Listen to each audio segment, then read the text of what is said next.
Talking Joe podcast, minds in motion.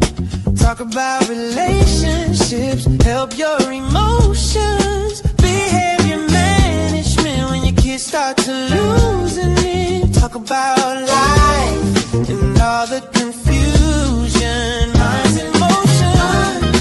Minds in motion. Talk about relationships. I'm talking Joe podcast, minds in motion.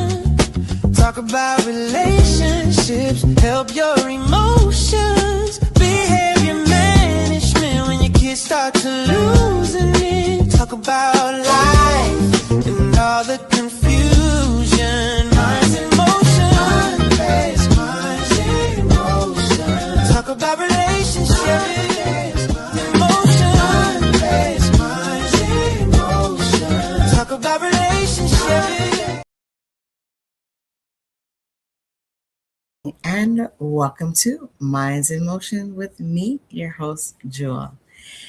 This evening, I don't have a guest, but I'm going to be talking about a very important topic, as usual.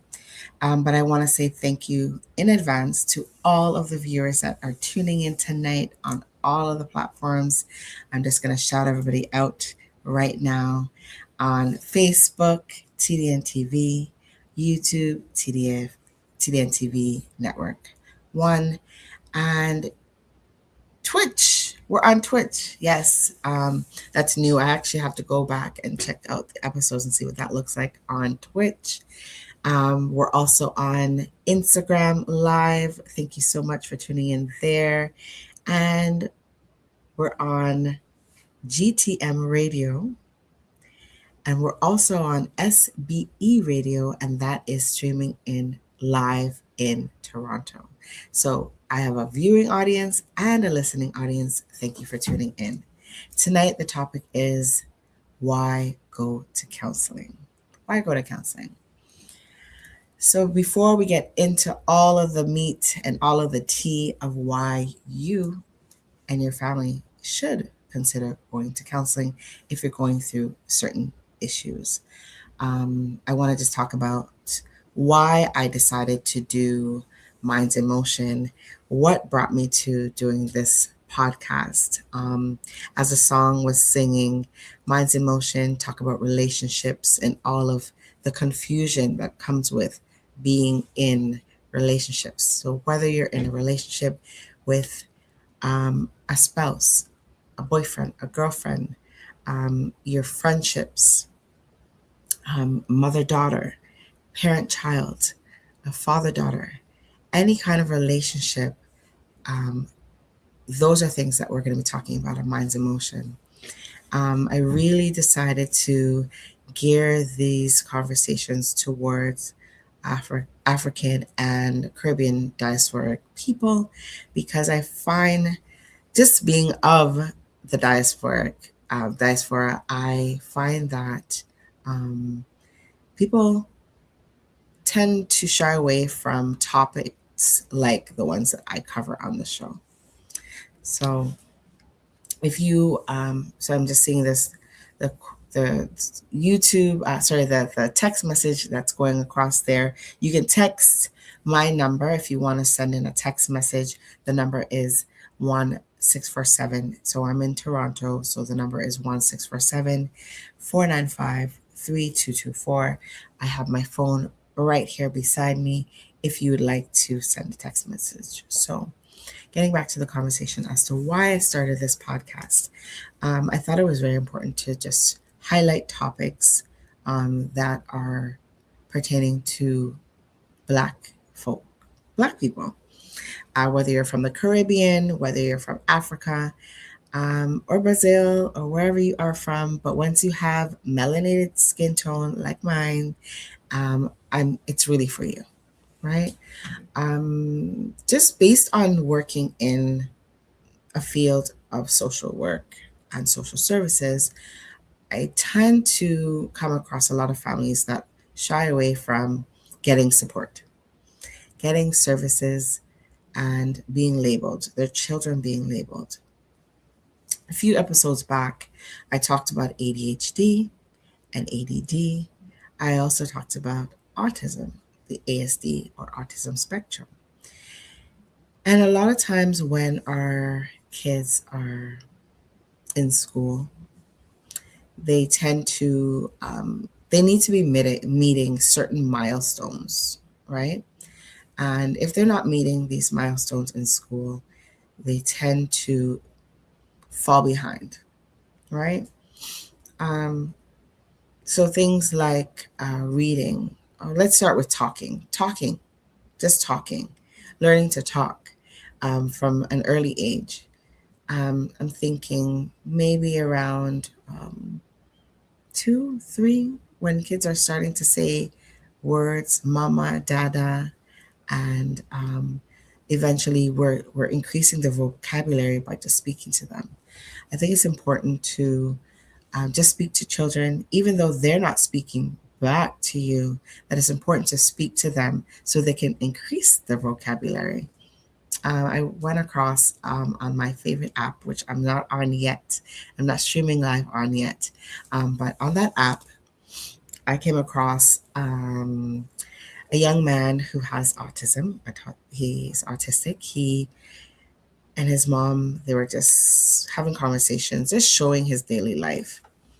And the mom said, you know what? He didn't start speaking until I think he was 6. He didn't start speaking until he was about 6 years old. And the mother just kept speaking to him, kept speaking to him. And she said, you know what? Don't give up. If the child doesn't have any speech, just keep speaking to that child. And the child may develop that language, speech and language. Just keep faithful and hope, right? Sometimes it doesn't always happen that way, that the speech comes, but more times than not, speech will come for that child if you continue to speak, and not in baby language either, like to speak normal, to speak how you would speak to anyone else and any child that is quote unquote normal, to speak to that child, right? So that's one reason. So autism is one reason that I wanted to do this podcast. The other reason is ADHD and ADD. So we covered those things already, but throughout all of the themes, you're probably going to hear about mental health. It's very important that I talk about mental health, and that in our diaspora that we talk about mental health and we acknowledge it, and we realize that it is a real thing. It's a real thing. People do suffer with depression and anxiety and schizophrenia and bipolar, all of those, and more. That we have these things in our population as well, and we are not to ignore them. We're not to call people crazy. I know in our population in the Caribbean, we call people crazy or dotish or foolish, right? We just want to label them with our own labels rather than getting that person medically diagnosed with proper diagnosis. The best time to do that is when it's early, in the stages of early recognition of that disorder or disability, right?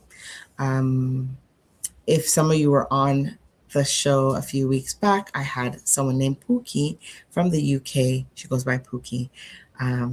She said she went into the doctor herself at the age of early 20s to get diagnosed, right? She went there and she asked the doctor because she thought something was different. She knew that she was definitely different.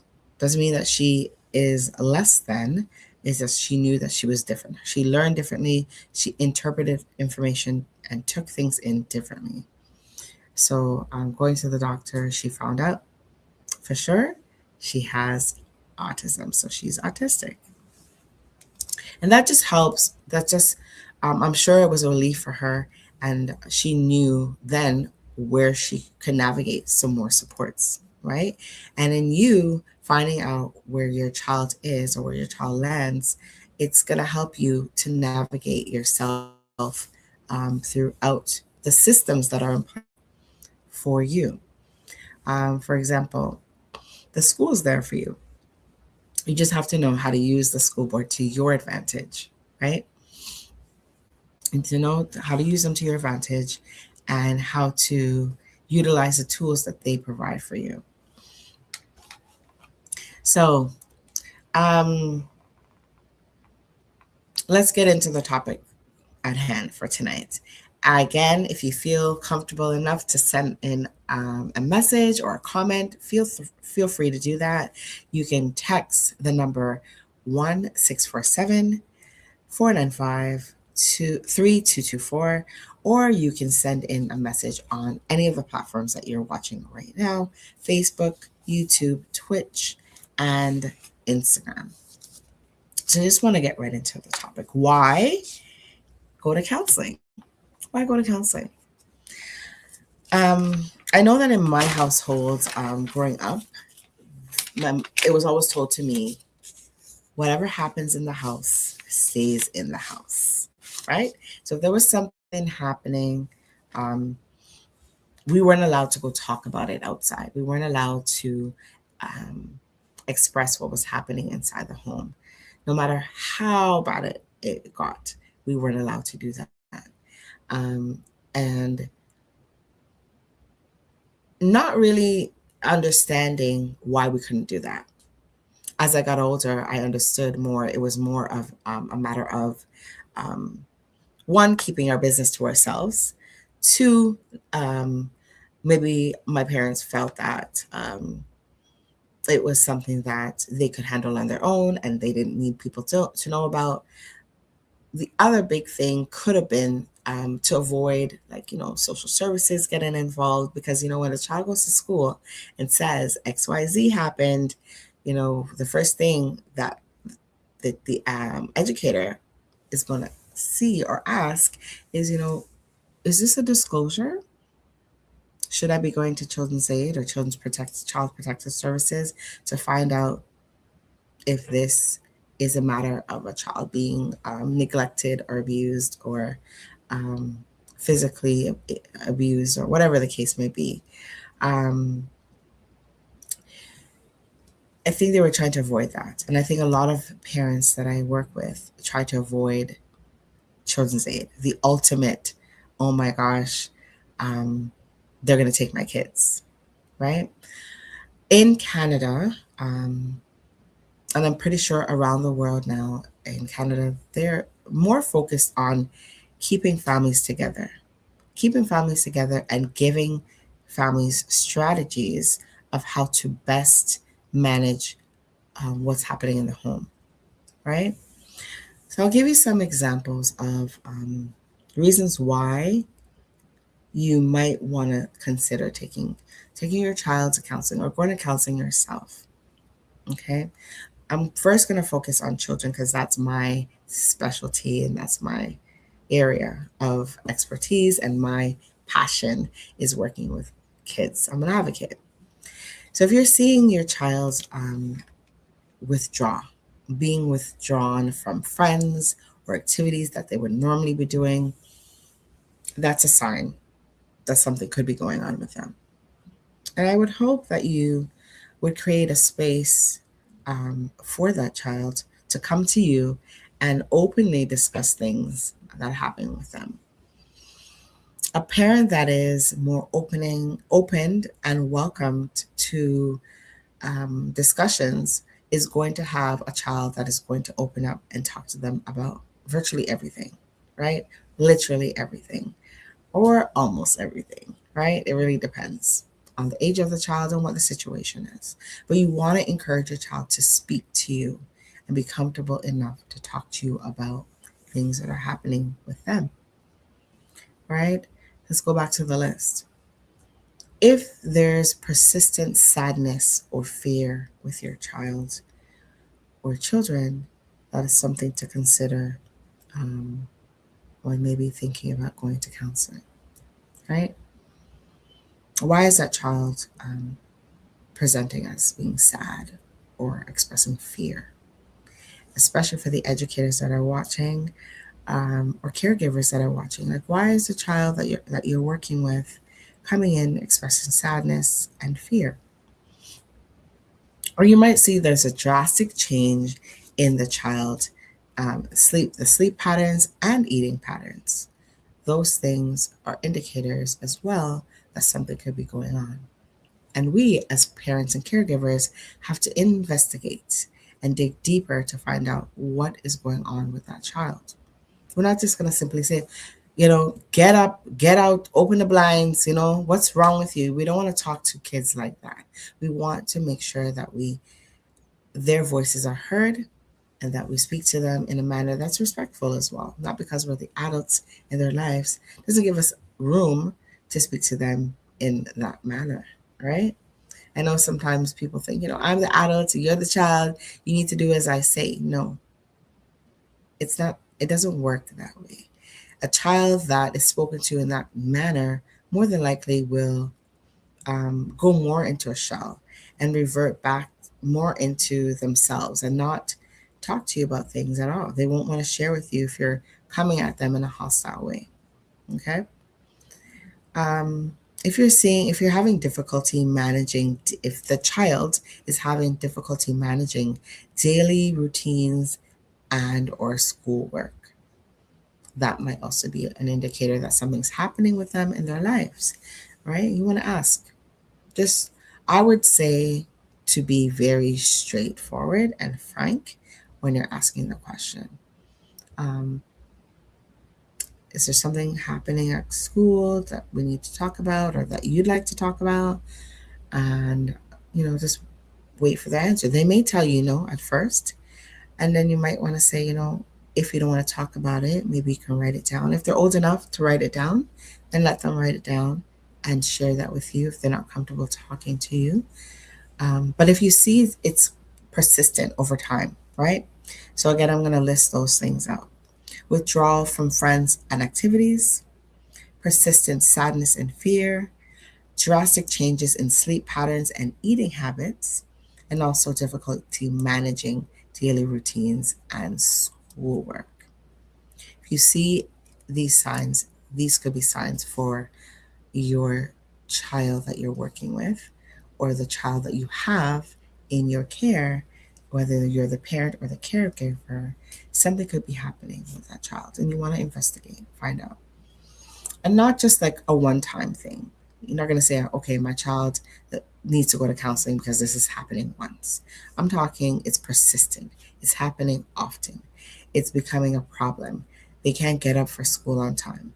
They're not doing their schoolwork all of a sudden. They don't have the energy to do it anymore. Or they've found a different activity to replace their schoolwork, and that activity might be hanging out with friends that you know, or friends that you don't even know, right? Let's address that for a minute. Friends that you don't know of can be a problem. So going back to my first episode on Minds in Motion, when I had Shayna McCullough on talking about Ontario Muslim boys and Ontario Black boys at that, they are missing. And those particular boys have gone missing because they found out, there's a lifestyle that can pay them some money. They think that can pay them some money and that they're interested in doing. They're interested in trapping, which is something that we talked about. Trapping and selling drugs and going OT out of town. So be aware of things that your kids are talking about. Sometimes they're using slang words or terminologies that we may not know, right? And me, just because I am working in the school system, I tend to try to be on the up and up about what the terminologies and slang terms are nowadays with the kids. Because one thing, if they say one thing, it might mean one thing to us, but it may mean another thing to that young person, right? When I first heard OT, I said overtime at work. That's what OT means to me. But OT now means out of town. Out of town means that the child is going out of town to do something that is not necessarily a good thing. So be aware of what they're saying, who they're hanging out with. I would encourage you to take the phone numbers and even addresses of the kids that your children are hanging out with. Be aware of who they're hanging out with, what the name of these children are, and not just their street names. Like if you hear their name as, for example, Pookie or Tall Man or Snoopy or whatever the name is, you want to find out what their government name is, right? Find out what their government name is, get that phone number, connect with that parent as well, right? You want to be, I mean, the child might think you're overdoing it. Your children might think you're overdoing it. Oh, mom, why do you have to know who, or dad, why do you have to know who I'm going to? You know, this is embarrassing. You need to come to the house? Yes. Yeah, absolutely, you do. Absolutely. I need to go and see who that child's parents are, see them face to face, see how they live, because there's scary things happening in the streets today. Okay? So that is like withdrawal. If your kids now are now not involved in the things that they used to be involved in, and now they've turned to do different things, or they've chosen to have a different set of friends that you don't know necessarily, right? Or maybe they're older friends, or maybe they're all friends from one particular side of town. You need to know that, okay? And in terms of persistent sadness or fears, what does that look like? What does sadness look like? To you and me, sadness might be one thing, but to your child, sadness might be something else. And what we think may not be such a big thing, to your child, it probably is a big thing, right? So I'll give you an example. So I was working with some young people. Their age group is, let's say, 13. They're 13. And one day I saw one of the students and I said to her, "Hey, why do you look so sad? What's going on with you?" Because she's normally like, when she sees me, she'll be, "Hey, miss, how are you?" And she'll come up to me. And even though she's not like the huggy type, because I have a lot of students that just want to come and just hug me or, just be up in my face. But she usually comes up to me and says, "Hi, miss, how are you?" This time she kind of was like moping around, sad face. And I asked her, what's going on? And she just shook her head and kind of looked down. And I said, "What's going on with you? This is not normally how you behave." She said, "Nothing." And that nothing means something. She's asking you to pry, or he or she or they are asking you to pry and find out more information about what is going on with them. And it's up to you how you deal with it. Because you can turn around and say, whatever. If you don't want to talk, fine, keep it to yourself. But on the other hand, you could also say, I know that there is something bothering you. When you have a moment, when you feel like you want to come talk about it, come talk to me. Give them their time and their space to talk about it. But sometimes you might want to say, "Can you leave what you're doing, your activity that you're doing? Come have a seat. Let's talk about it." Right? You almost sometimes have to force them to talk about it, because teenagers will not, most likely not readily, they won't readily come to you with their problems or things that are going on. So anyways, I got the girl to come to me. Long-winded story, but I got her to come to me and talk about what was going on with her. And in her situation, it was that a friend of hers, who was her bestie, her really, really good friend, basically told her at the beginning of the year, which is the new year, that same New Year's Eve or New Year's Old Year's night, she said, "I need a break." Her friend told her she needs a break from her friendship. And she was devastated. And she stopped eating. She wasn't doing the activities that she was doing anymore. And her mom noticed that as well. And so I had to talk her through it and talk about it. And then finally invite the other student to discuss and let her know how she's feeling as well. Right? So they both ended up talking together. Um, they both ended up talking together, and they resolved the problem. And I shouldn't say they resolved it. They came up with a solution, and the solution was that they went their separate ways. The one who was sad had to really come to terms with the other person has outgrown her or has chosen to move on. But I think it was good for them to just even come and just sit and talk about it, because um, she needed to hear that from the other person, right? She needed to know what was going on. So even though your kids are sad, don't dismiss it. Don't ever think that it's just, oh, they're kids. What could they really have a big problem about? You're not working.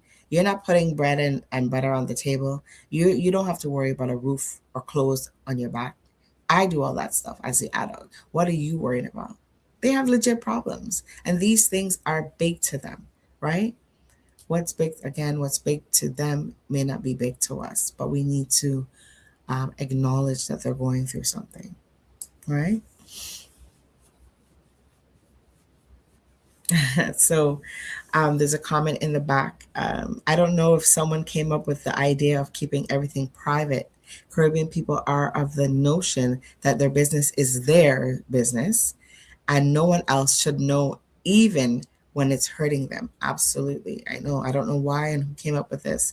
It's dangerous, and we've seen the issues that come out of teaching children to be secretive. Yes, absolutely. Last week we had so we're going to come back to what the reasons for counseling, but this is us. We sometimes as a people have driven our children into silence and secrecy, and eventually into mental health issues, because we keep saying you can't talk about these things, they're going on with you. Last week we had Tanya King on, and she was talking about the signs of sexual grooming. And we tell our kids, you can't talk about these things.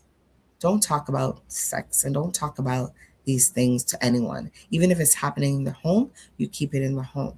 And if she didn't keep that, if she didn't tell anyone and kept that to herself, she probably would have had a mental breakdown. She probably would have had a mental breakdown, or she probably would have become a predator herself, right? So she ended up getting counseling, as she said. But we need to allow our children to talk about things. And even us as adults, we need to learn to talk about things and talk through things that we're going through, right? So I'm just going to highlight some things, very specific titles for things that our children and our youth are experiencing. So mental health. So they may be having struggles with anxiety and depression. Okay. Mood disorders and self-harm. Not yesterday, a couple of days ago, I had a student who was having an anxiety attack, and she identified it as an anxiety attack, and she knew that it was that. Very young girl, age 11, and something had happened, and she was sobbing like hysterically, like she couldn't stop sobbing and like hyperventilating. I made the sound, but that is what it sounds like when you're hyperventilating. And she had anxiety, and can identify it as, I had an anxiety attack. This happens to me. So sometimes people are aware of when they're having these moods, right? It's mental health. Anxiety is mental health. We may not think that, right? So mood disorders and self-harm. Self-harm is serious. I'm gonna have a social worker on here in a few weeks. Well, probably lower down into the spring to talk about different things. But I'll also have her talk about self-harm. Self-harm is when a child is cutting themselves to feel pain because they are trying to they're trying to give an answer or get answers for things that they don't understand, right? And if you know someone that's self-harming, you need to try and seek counseling for them, right? Behavioral challenges is something that I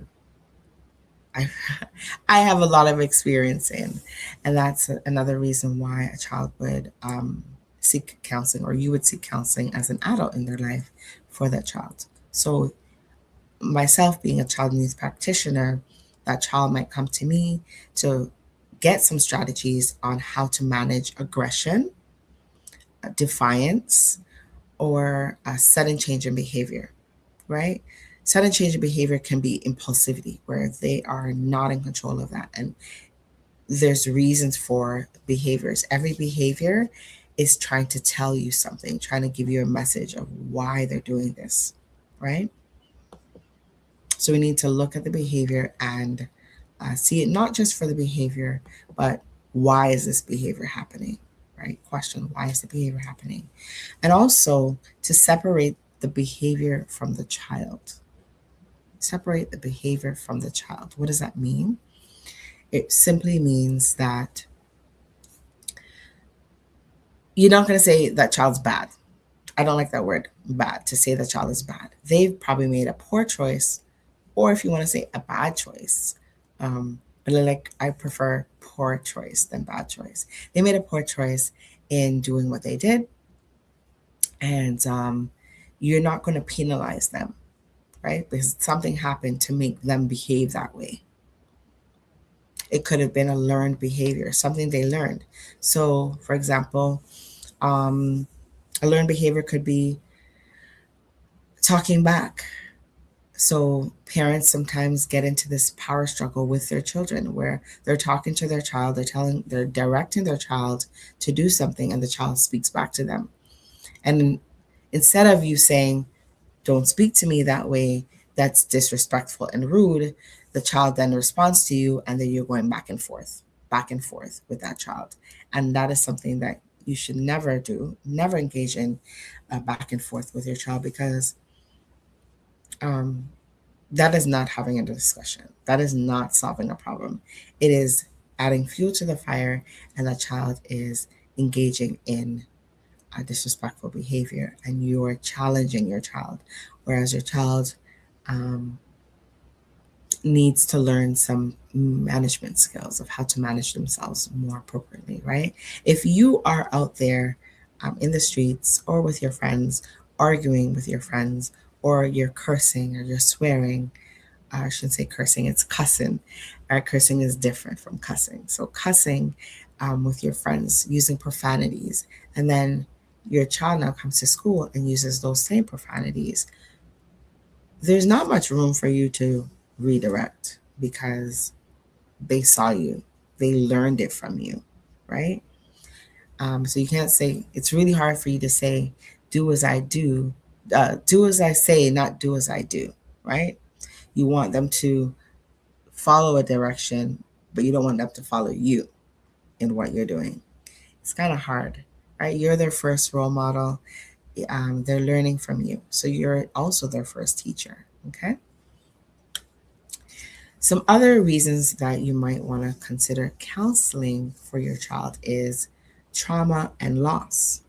They might have experienced abuse or grief or significant life changes.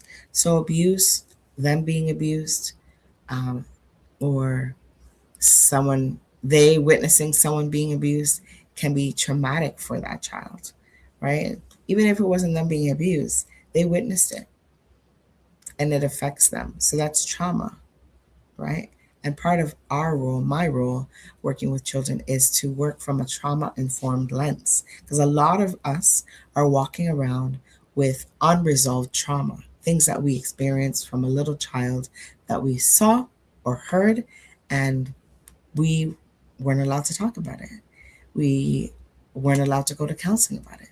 So then we walk around with this trauma and we can't talk to anyone. So now, as an older person, the best thing to do is to get counseling, to talk about it, to release it, right? Sometimes we put it at the back of our heads, but it's still there. It's still in our memory bank. It's still something that traumatizes us, right? And how do we know it's traumatizing us? Because if something happens um, that is similar to what we experience, we're triggered by it. That's what a trigger is. So then we go, oh my gosh, the light turns on, and we remember and almost replay those situations that we experienced when we were younger or not so much younger, right?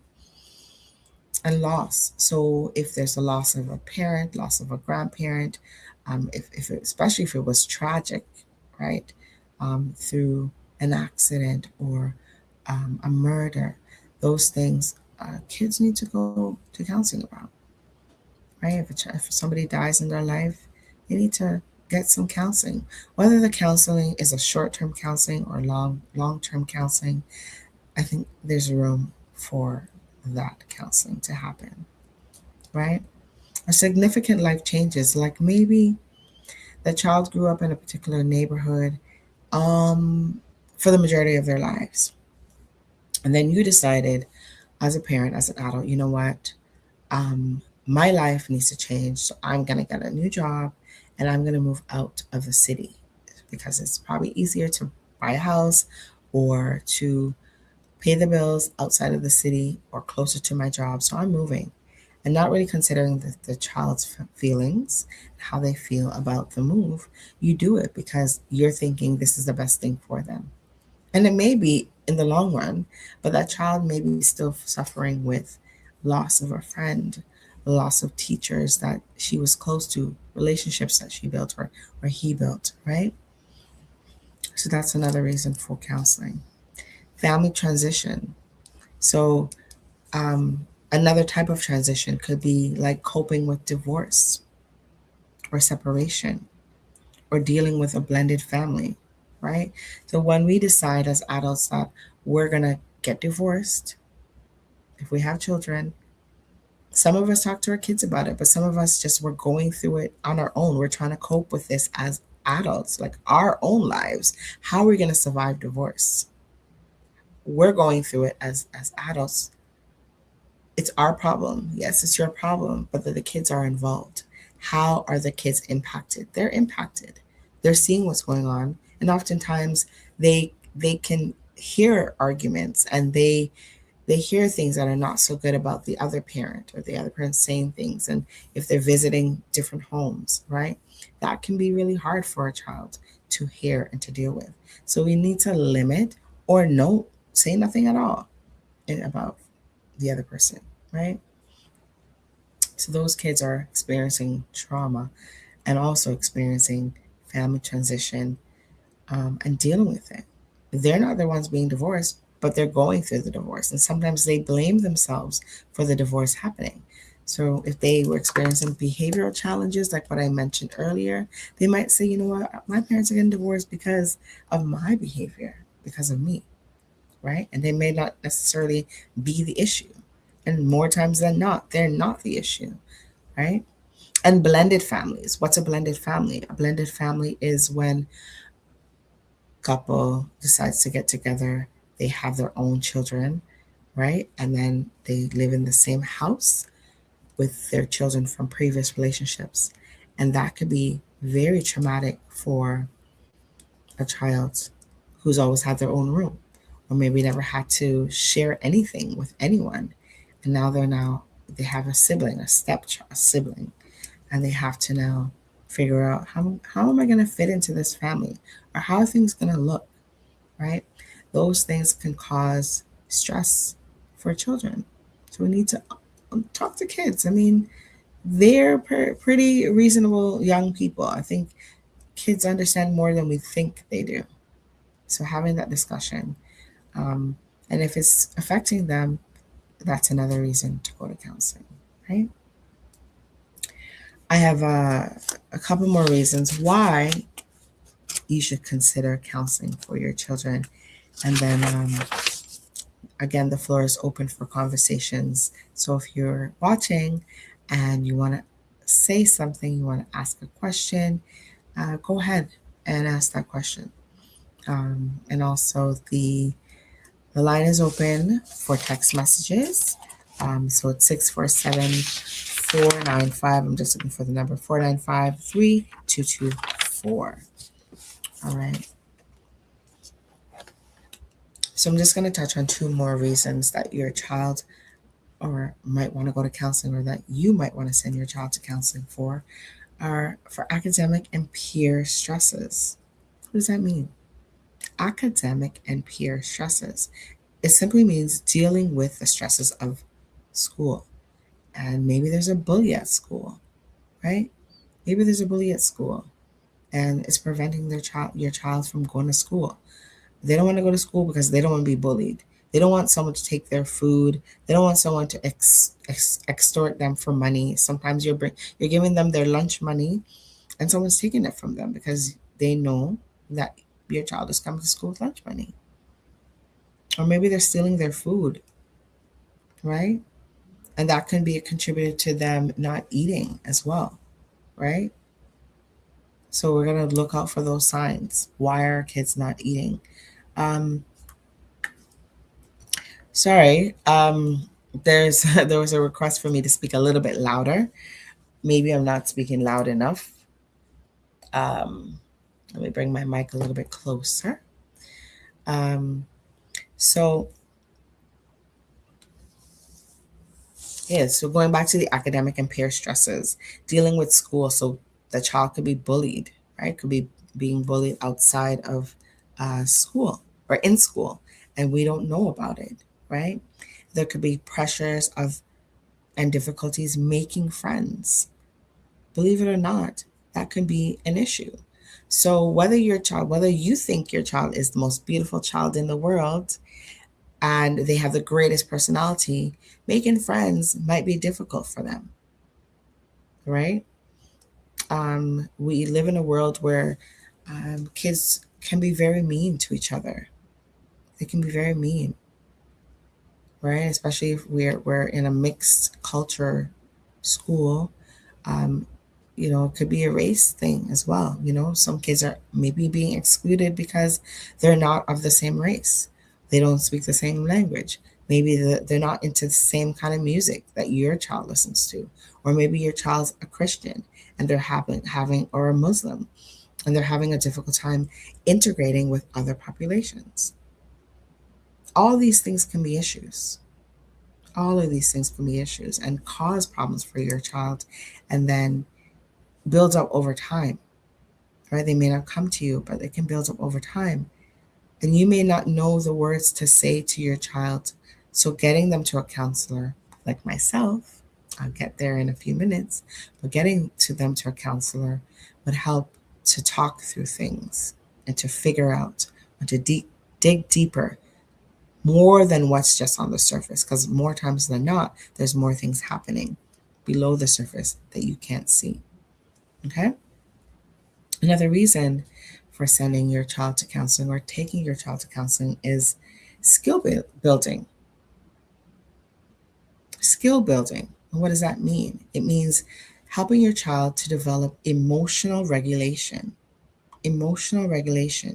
coping strategies, and improve communication. So the child that you have may be quiet at school. Maybe at home, they're rambunctious, they can talk to people, no problem. But when they get at school, there's all different types of people, like I just described, different races, different cultures, different interests. And when they get to school, they're quiet because they may think that they don't fit in for whatever reason. They're not talking up in class, they're not participating, and or it could be the total different end of the spectrum, where your child is not regulating themselves. Like when something happens, they have an explosion, they're yelling, and they're expressing themselves in an unhealthy manner, and you need them to calm and to reflect on what role they have to play in whatever situation it is, right? So that's another reason to seek counseling. Okay. So I'm just going to list what I just went through and not giving the definitions of each word. Reasons for counseling: mental health, 1; behavioral challenges, 2; 3; trauma and loss, 4; family transitions, 5; academic and peer stresses, 6; skill building. Okay, so I listed off some reasons for counseling and signs to look out for that could alert you to the fact that a child needs counseling. Now let's talk about what I can do as a counselor. I can talk to your child about those skill building. I can talk to them about the bullying. I can talk to them about strategies, right? We come up with a plan of a plan of action of how to um, deal with the matter. So it may be if something's happening at school where the child is being bullied, right? That's academic stress. I can be an advocate for you or give you a game plan of how to approach the school and what to say to the school to find out what's happening at school and why is this issue not being addressed. Um, I found that in the news lately, a lot has been happening in schools where children are being bullied or not being treated appropriately, and the matter's not being handled appropriately either. I can help you to learn to advocate. I can teach you ways to advocate for your child, right? So if you want to come to a session with your child, maybe I'll have sessions with your child and then sessions with you and your child. Um, and just give you both strategies of how to cope with the school system. The school system could also be a bully as well, right? It really depends. Um, Teachers can bully kids as well. It happens, and we need to take it seriously as well, right? So listen to your kids. When they come home and they tell you things, investigate. Investigate. Find out what's happening at the school, right? What was said. You want to get there and have actually, before you even get there, I don't want you to go in there and rage and be upset. I want you to make a formal meeting so it's documented that you met with the principal and the vice principal and the teacher to find out what's going on. Okay? When you go, when you go to the school, make sure you have a notebook and a pen and you are writing notes. You want to document who you spoke to, the day you went there, who said what, if you need to. Oh, just a minute. I just need to write down what your name is, and I'm just making a note, right? Let them know that you're not playing about your children. You're not playing about your child, okay? And I can help you to find out who the school trustee is and all of that stuff if you feel that you need support in that, right? Let's get back to talking about your kids getting the counseling. So now your child is going through things. They need to talk about it. They need to get it out. And I'm going to teach them strategies of how to navigate students that they are working with, or students that they have in their classroom, I should say. Okay? Their peers that are bullying them, their peers that are harming them. If your child has a behavioral challenge, I will give strategies to your child of how to manage themselves. There's always reasons for behavior, as I said. Okay? You can reach me on an email address. I don't have it coming across the screen, but if you go to my Instagram page, which is Minds in Motion, Minds in Motion Wellness, you can find me on Instagram. You can find me on TikTok. I'm going to be posting information about how to get in contact with me to get counseling for your child or your youth, your older youth. So I'm going to say youth is going up to even 25, right? Young people. And I do counseling as well for adults. Okay. Um, on the Instagram page, I'm going to be posting videos and clips from these shows. If it's not for you and it's for someone else, you can direct them to my page. I'm going to be offering online counseling and in person counseling. We would book an appointment. I would do an assessment just to find out a little more information about your child and yourself, or if it's just for yourself, just to do an assessment to find out more about you. And then we would start our counseling sessions. Okay. So I'm an easygoing person. I'm a very straightforward person. I give information um, for free for 20 minutes, but after that, it's going to be a paid counseling session. So I'm offering 20 minutes for consultation if you want to call me and we can talk about things that you are experiencing with your child or that you're experiencing for yourself. You could text that number 647-495-3224, or you can call me as well and we can talk about um, setting up a meeting to do a consultation, right? I know these are very sensitive topics, and I really appreciate everyone for just tuning in and just listening to what I have to say about counseling. I know it's something that our people don't do.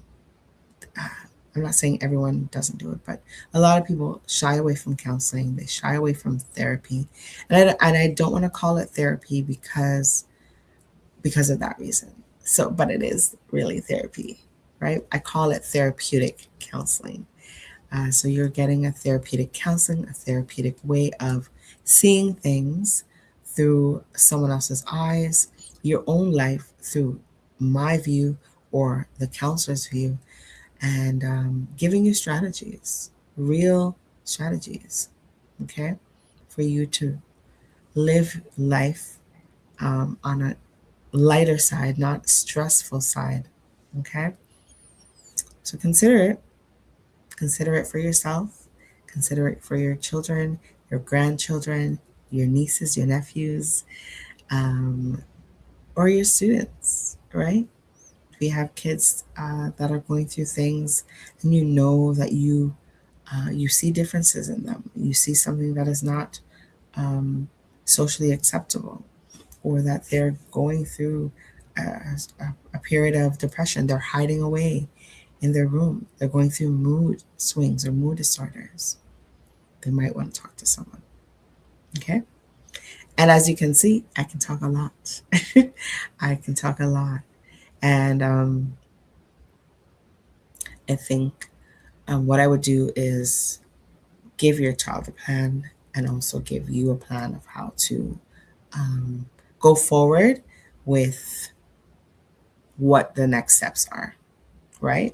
And even if it was about getting a diagnosis for your child, getting a diagnosis isn't necessarily a bad thing either, because having a diagnosis will allow you and your child to have the best services ever, right? And it will allow you also to register your child with the government as having a disability. And having that disability will also gain funding for you to take your child to counseling, right? So think about those things. Um, in the next episode, I'm going to talk about more strategies and also offer some information. So on my Instagram page, if you go there, I'm also going to be posting different services that you can go to register to get funding to support your kids. Okay. I'm not sure where everyone is watching from, but if you're watching from Ontario, Canada, there are some support services through our government, but you have to register at an early age. Registering now, you can get it, but there might be a wait list. The best thing to do is when you find out your child has a diagnosis. I know sometimes it's hard to admit that there's something different about your child, but getting a pediatric assessment to find out what's going on, to rule things out, is the best thing to do. Also, getting that assessment um, will get you the best services, and also eventually get you to get some money for services. All right. So thank you, Jewel. I will pass this on. All right. You're welcome. You're welcome.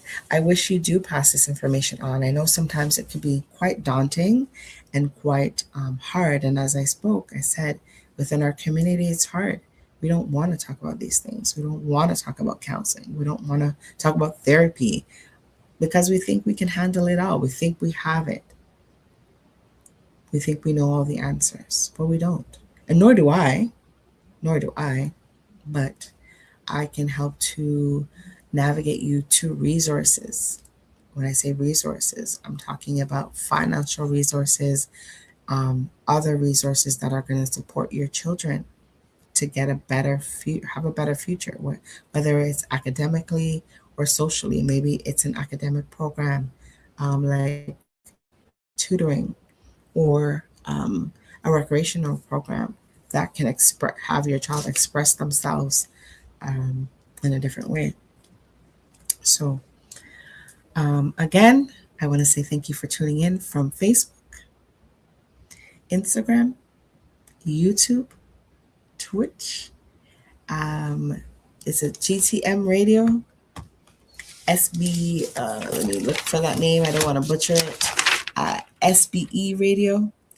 Thank you for tuning in to Minds in Motion with me, your host, Jewel, where you get real talk, real strategies, and real situations. Don't be afraid to send me a DM on my Instagram, and also follow me on my YouTube channel, which is Minds in Motion Wellness, and also follow all of the platforms that you're watching from right now, which are Facebook, YouTube, and Twitch. Have a wonderful night. Don't forget to stay on, because right after this is Anthony Drago's show. Anthony Drago does a show called This Week in Interview, and he's going to be interviewing someone tonight. And the only way for you to find out is for you to tune in. Okay? So make sure you stay on this channel. Right after this is going to be Anthony Drago's show. And that's happening at 8 p.m. Eastern Standard Time. If you're in the Caribbean, it's 7 o'clock, but it's the same time. Stay on this channel. Have a blessed evening, everyone. Take care. I am your host, Jewel, and you were watching Minds in Motion. Take care.